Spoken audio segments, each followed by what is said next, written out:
critical analysis of degradation of education and the solutions of the SDGs. Because I've chosen this topic mainly to recollect whatever is there in research and also what's happening in many parts of the world and to look at the past and the present. And I was quite surprised that one of my friends here brought on the Greek mythology because I had something on that here. And then I had something with what Daryl was explaining. And it looks as though we're collapsing time between what happened in the past and what's going to happen in the future. And so my topic is mostly on something very different from what you're seeing here. The reason is we are moving to a very difficult time trying to deal with technology. So I'm looking at ancient education. I have researched on the ancient Gurukulas in India because that was accessible to me at that time. And I'm looking at the Greek and the Roman empires that stood proudly at one time. They excelled in education.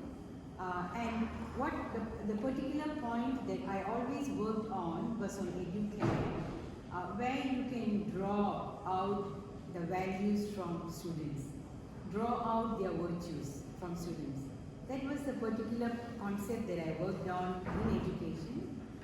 And I've heard three aspects now, and I'm not sure because educare says that we have the good and the bad in us. At the same time, it is up to the teacher to facilitate this process of drawing the virtues from students. But at the same time, ethics tells us that we have to look at, make sure that everyone is happy. With all their, how are we going to solve their problems and make sure that we keep human rights and justice going along with the way our life is taking us forward. And if we look at the earlier philosophers, they stressed on the concept of the self. And I'm looking at research and established systems, and they always had a focus on the self until the written work started, where we moved from oral traditions to the written work in writing. So when we started speaking, then if you look at the Greek philosophy, we find that the Greek systems emphasized a lot on on excelling and oratory skills. So we were thinking mainly on how to train the mind. And I found this similarity with the Indian institutions as well. I'm sure it was there in the Chinese because they have rote learning and also training of the mind. So it looks as though we moved from oral tradition to written tradition and the work of the mind and the self. So I'm looking at a very holistic picture because today AI is trying to encompass all this, artificial intelligence. So we are working with something very big where we have not yet lifted ourselves to excelling in our own self, and education has brought that apart from the academic content that we're dealing with. This is the actual problem now. Because if you look at the researches that were done, it was more on the doctrine of consciousness in the East. We spoke a lot about the self and how to lift our consciousness, where peace is the main aspect of consciousness. And I'm sure in the West, if you look at the Greek and the other philosophies, we look at values of courage, of peace, of intellect, and how to raise our memory. But today's education system is taking us away from mental training and also physical training. The physical training in the sense that we don't give much emphasis, because today's biggest problem with the youth and the younger children as well as adults is loneliness and issues with mental well-being. We all know that, especially after COVID. So here again we are going back to the concept of how to build ourselves. So this is re-emerging again and again in the world digital world, how to bring ourselves to a better place where we can all of us can enjoy this peaceful state. And we still have wars going on with education. We say it's developed and yet we still have these problems which were of the past. I can say very well that my son, who studied in the same kind of education systems that we did, he's not as happy as I am, or he has not understood what peace is because of the education system. We don't emphasize on the self. So when I'm looking at the priorities in higher education, these are the few areas that we could tackle as academicians or educators or administrators. One is dissemination of information. I think many of us don't have access to many journals when we're trying to look at content, especially for the research content itself. When we are trying to retrieve, we don't have access to the first year, second year, third year's corpus journals sometimes because of the cost that is there. But we do have access to open access journals, which we can read, which means that even knowledge is not disseminated well. Even the knowledge that we need to argue on and to bring some logical improvement to education, even that is not really accessible, especially in the Asian countries. We are suffering that problem. We don't have budget to even go into most of the journals to see what is there in all the fields.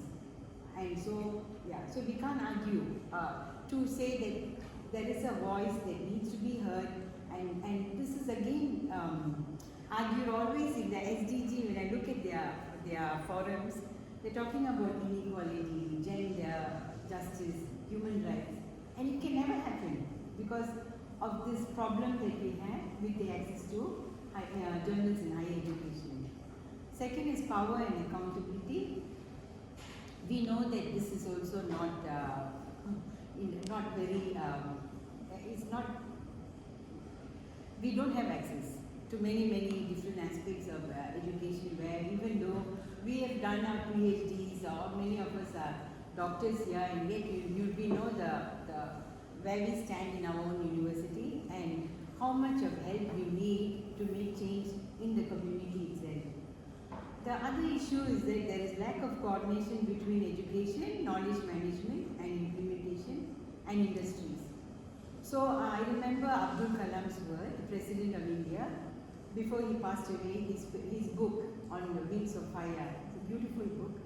And he has written about the billions that Chinese countries are actually putting into their research, and how they are connecting industries with education so that we are able to practice it.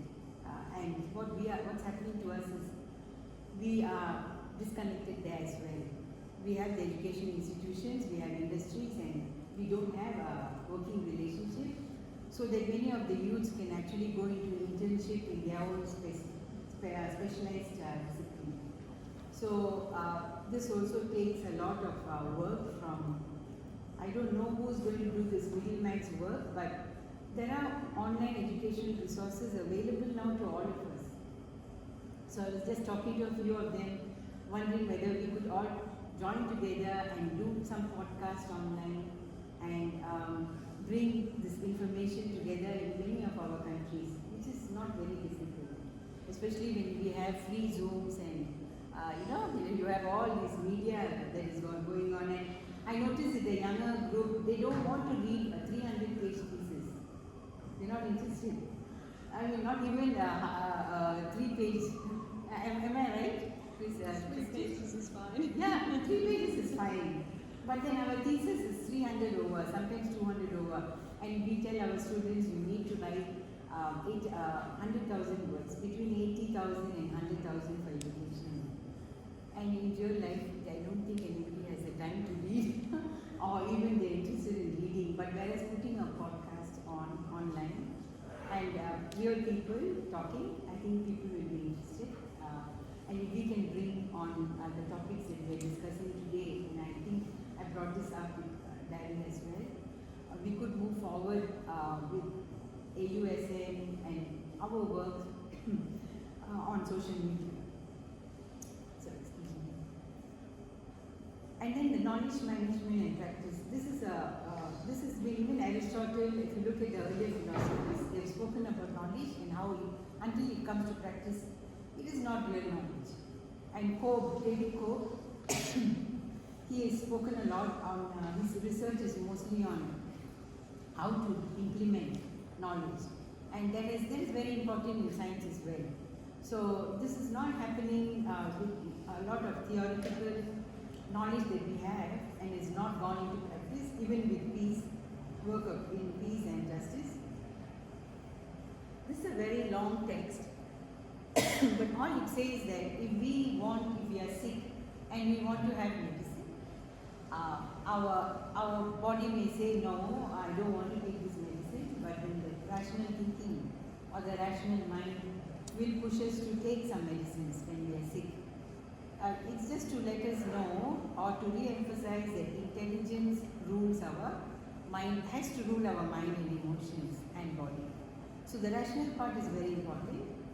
I'm now moving from one topic to another because I'm trying to tie up all this together with AI. What's happening now in the future? And now, if you look at rational part, that is what AI is going to trust, the logical aspect. How much of the effective aspect is it going to trust? Technology is going to overrule us in the future, and our work with peace and justice has to, I think, move very fast, and that is why we need to overtake. And I remember my mentor in Thailand, who worked a lot with values education, he always told us, if 50% of the world can bring joy and peace, the rest of them will want it, because that is the state of our being. Just 50% of the people in the world just need to come up with this energy of joy and peace, and that's enough for the whole world to become one. So I believe that is very true, because everybody wants, ultimately we are looking for peace. So this is the data that people want, and I thought I'll just bring this up. According to Mookie and Quentin, 25 years ago, 1,700 independent scientists, including the majority of living Nobel laureates in science, had warned the destruction of the natural world. However, self-regulation is something that has never been highlighted in education. It was earlier, but we don't talk about it anymore. How much of control we have to have. Instead, we are trying to bring in technology to help with the problems that humans are actually creating. And we are avoiding this term self-regulation. In Malaysia, every Saturdays when we go to the mall, we can shop and they don't give us plastic bags on Saturdays. Saturdays, we have to take our own carry bags. But believe me, the rest of the day, most people want plastic bags. So it doesn't really help unless each one of us transform. So that's the problem with self-regulation. These plastic bags are still produced at very cheap by very small companies, and so I don't think this is going to stop. People are still using it, especially poor people who are carrying their little, trucks. They have more plastic bags because it's easy for them. So when are we going to change, and how this world is going to go forward with technology, with pollution, and with science moving forward very fast? I'm just thinking how we can all help and how to bring simple science to common people. This is the issue, how to bring simple science to common people. Now these were the topics. I'm just trying to bring some evidence to what I spoke. If we look at the studies from psychology, most of the studies were on self-concept, self-identity, self-efficacy, self-awareness and relationships, not only with the teacher. If we look at environment, again the topics touched on self-identity, self-concept, self-awareness, self-efficacy with the environment. that self was always a common, by default, self was always talked about. But we have moved away from that now. But we're coming back to this because of AI now. Because of AI, we have to come back because humans are creating the machines and the machines are using our intellect. And so we're actually facing something, we're going to face something that is equal to us. So self is going to meet self in the sense that in the form of technology. So with the issues we are facing now, how are we going to move forward? I think that unless we talk about our mental well-being, this is not going to be resolved. And we have to bring joy and peace because that is the state, and technology can never give you that. And how are we going to work on this as well, with humans first, before we work with technology? But it's moving very fast. So I see SDG has 17 goals, and the 18th goal, I think, which is going to come, is human technology psychology. It is going to come. Because now technology is looking at our psychology. If you look, right, ChatGPT, what's ChatGPT doing? They are actually trying to understand how we are working online. And ChatGPT throws in what you want. It gives us what we want, individually. When I was trying to look at Los Angeles, what are the nice places in Tanzania, I get an email on Gmail telling me that, Suma, these are the places in Tanzania. No, it's very personalized. So I'm just wondering how close we are to actually, we are reflecting AI, but upon this will come when AI is going to overtake because of the data it has. So this is a very interesting period because many people believe that AI will solve a lot of problems, yes, but can it reason like us? Can it think like us? Can it have peace and joy? This is where the issue is because many of our children and youth, if you look at the mental well-being data now, it's really bad. And they have lost the courage even to speak out now. So that is why I felt that I need to speak about this. And it was very difficult to bring the data and talk about peace and joy. Because these are all the nature of humans, and how are we going to now deal with the machines at the same time? Because all of us know that children are very interested in technology. So it's going to be a big battle. Memory, self, and its role in teaching and learning. Memory played an important part, but we are going to replace memory because our thumb drives keep the memory, and our computers, we have it now cloud, right, to take in all our data. So our memory is slowly being transferred.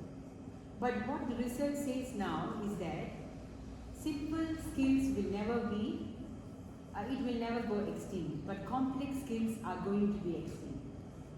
Human mental faculty, where common skills are concerned, is going to be very difficult, or is going to degrade. Why? Because AI, we cannot do the job of AI or technology. Thousands of data can be collected by AI, but in our memory we cannot deal with it. And hence, AI will be having the data that we don't have, and our memory is going to be displaced where complex skills are concerned. So how much do we give into technology? And how much are we going to, and who are the people who are controlling this? This is something that we have to talk to children about, or youths. And in all the three, okay, this is a study from China, Japan, and US. And what they found was that it is the culture, they found that self-esteem was very high in all the three cultures. In youths, at university level, in China, Japan, and US.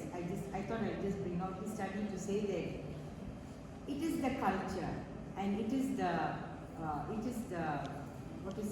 community that actually brings in this cognition or the intelligence to say that we have to be united. It has nothing to do with an individual cognition. One person with high intellect cannot bring this community together unless we have a culture of peace and joy. which means that many people have to come together to bring this kind of energy back, which we have lost. When I think of my childhood, I had much better childhood than my son had, and many children have now. And my dad told me once before he passed away, if you can live like us one day, I mean, I would appreciate that, because they have seen more joy in life. This was his parting sentence to me. The way you all live now, and I can imagine what the younger generation is doing. And I am not surprised why we are talking about mental well-being now. So this was the data taken from 505 subjects across 3 countries. And again, we're talking about self-esteem, but this was a study done in 2006. Unfortunately, there are not many studies after 2006 or 7, because we have moved from the self, away from the self, to academic contents only. About classroom management, teaching strategies, we have left out the concept of the self and how to bring happiness to the self. The research has also become redundant now over the years. I'm just moving on because I think I've spoken about this. I thought I'll just fill up this with content so that I can pass it on Skype. If you can just read the research on this. And then I'm talking about AI here. The data on technology-enabled interventions with AI may solve a number of challenges by providing data on environmental planning, decision-making and management. Where climate change is concerned, AI is able to do this. Although AI can provide algorithms for various negative impacts and help in solving through specific techniques, AI can never be able to make decisions unless there are efforts made by humans to improve human conditions at the same time, using sustainability principles which have been declared many years ago. In addition, AI-related information can also be used by people to over-exploit resources, those who are controlling technology. They are able to exploit more resources. So it is a tough time, and here this is just a table to show you the theories that have come from the West, which we have all adapted in education for teaching children. I'm just looking at this particular slide. I'll just go back to my table. My table just says that the last part of SDG, what is going to come up is SDG, human technology psychology. Why? Because today, if you look at AI, most of the research is coming from cognitive science, intelligence, and cognitive psychology, which means that we are dealing with facts and we are dealing with psychology. Unfortunately, more information from psychology is overpowering intelligence, which means that people, if they learn, it's a ChatGPT is learning our psychology now. What does Suma want to do? What does she like? And that's the information I'm getting now. So we are actually looking at a technology that is learning us and is going to tell us what to do. Because cognitive psychology is the main context now for research, we have to be very careful, because the data that comes from psychology can be misused to a very large extent. It is not taken from cognitive intelligence much, but unfortunately it's from cognitive psychology. And they need this information to improve AI as well, artificial intelligence. Without touching psychology, it's difficult to manipulate. So this is the issue, and I think that's all. My solution, working with Creative Commons in the USA and with OER, online education resources, I think we can bring this knowledge of bioethics, ethics, values into MOOC, training, seminars and internships, how to process this within our real practical life, and behavioral, introduce real-time change. What's happening in the US is not what's happening in Malaysia. We have different situations there. So our social narratives have to come up now. Our social narratives have to come online on social media. And that is why I'm seeking help from Daryl and from everyone, whether we could all join together to bring this bioethics knowledge into social media in small short podcasts so that we can bring people can get to know about it, because this is never talked about in education now. We don't have this term of justice, human rights or anything in Malaysia unless somebody has done something wrong. In Sarawak, for example, in Malaysia there is some issue, and so that some human rights activist has voiced up, and because of that we are the term human rights has come forward, in the last, I think online in the last week. So unless there's a major problem, we don't talk about this. It needs to come on social media for young children. It has to come the way they like it, and also for the youth. And this can be done through collages, it can be done through music, it can be done through written work, it can be done with disciplines integrated with values and ethics. So that's the end of my presentation. Thank you very much. Thank you, Suma. Any reflections or comments, please? Any questions? Yeah, I still. Please speak loud so we Yeah, I still stand up, protect your voice. think I'm still trying to elaborate all the things you have talked, because you gave a option for people. Can you come here so we can't hear you? People on Skype. Yeah. I want to see you similar together. Ah, yeah.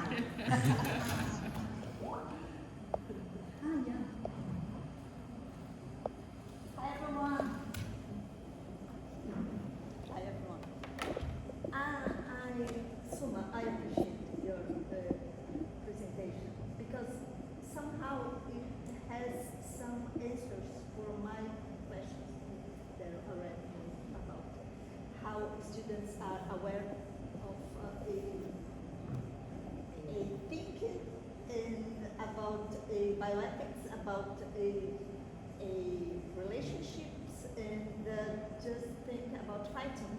But fighting basically in nothing about things that they found in this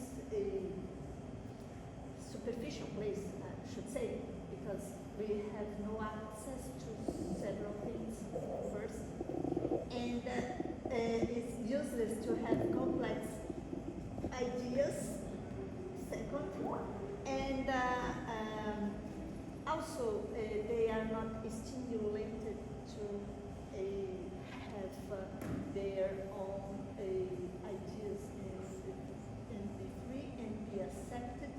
That's my question by now. How can we help a student to be more complete as a person, to have the and to achieve these things that make them be more conflict to themselves and in the university. And IG helped a lot to destroy our work. So anyway, I'm not that against a IG, but I'm concerned about all the things That I mentioned. you mentioned. Thank you so much. I did talk a lot before. Thank you. Thank you. Any other questions? Yeah. And Regis, please come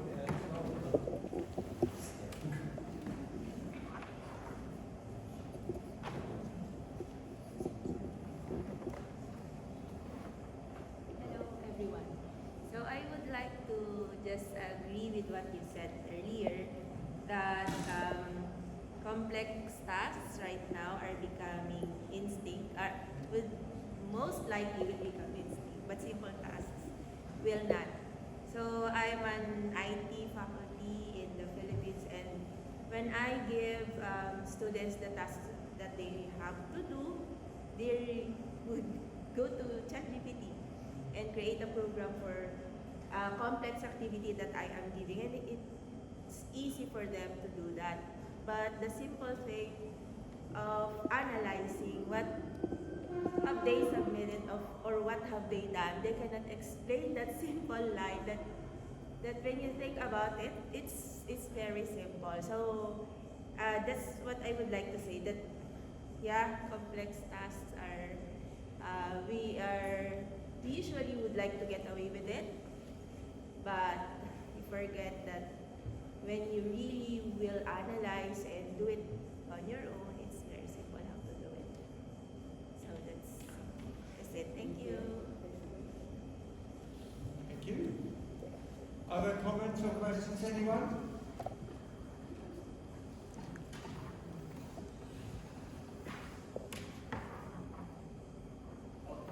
Just a Oh, yeah. Come and talk here, please. It's much better for the quality to talk. Thank you. Thank you. Hello, good morning, everyone. I think it's good afternoon here in the United States. So, the topic is very interesting. It's all about AI and how we will be able to maybe even harvest what AI can do in the academia, although there are some instances that we need to think on the danger also that's being contributed by AI. One thing positive that AI can contribute to a faculty member would be the fact that we can use this as a co-pilot in creating our contents, especially learning contents. So basically, I'm just adding to the fact that AI does not only lead or guide students to even understanding the more complex contents of our learning, but also contributing to the fact that teachers will be able to harness the positive or the advantages that we can get from this, not only on the subject matter that we have, but also how we would be able to collaborate with other faculty members and eventually maybe create a bigger setup of learning, a bigger environment of co-faculty working on more important aspects of whatever subject matter we will be handling. So other than the fact that AI can be dangerous, you can also look at AI as a positive thing, yes, as a tool. Thank you. Okay, thank you so much. What I was thinking as a person on my own was to actually bring in a lot of bioethics onto Google so that ChatGPT will pick it up. Because ChatGPT is collecting information. Why not all of us put a lot of content into it so that ChatGPT will be familiarized with bioethics, human rights, justice, etc. And these terms will come more and more onto Google when people are searching, and it has to be related to all the disciplines. So that's one trick that we can do with the machine. Thank you. Thank you. Thank you very much, Suma. So maybe it could be an action plan that you could those on Skype can send their questions later. I'd like going to move on to Danny's presentation, but just it could be a action plan that you could design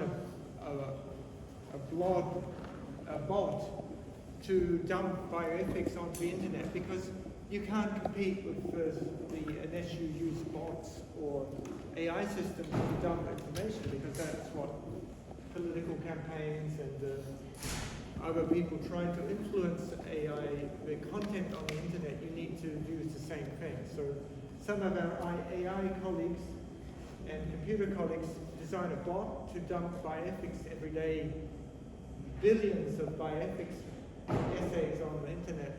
We might actually change something. But with a few individuals or a few thousand, nothing will change.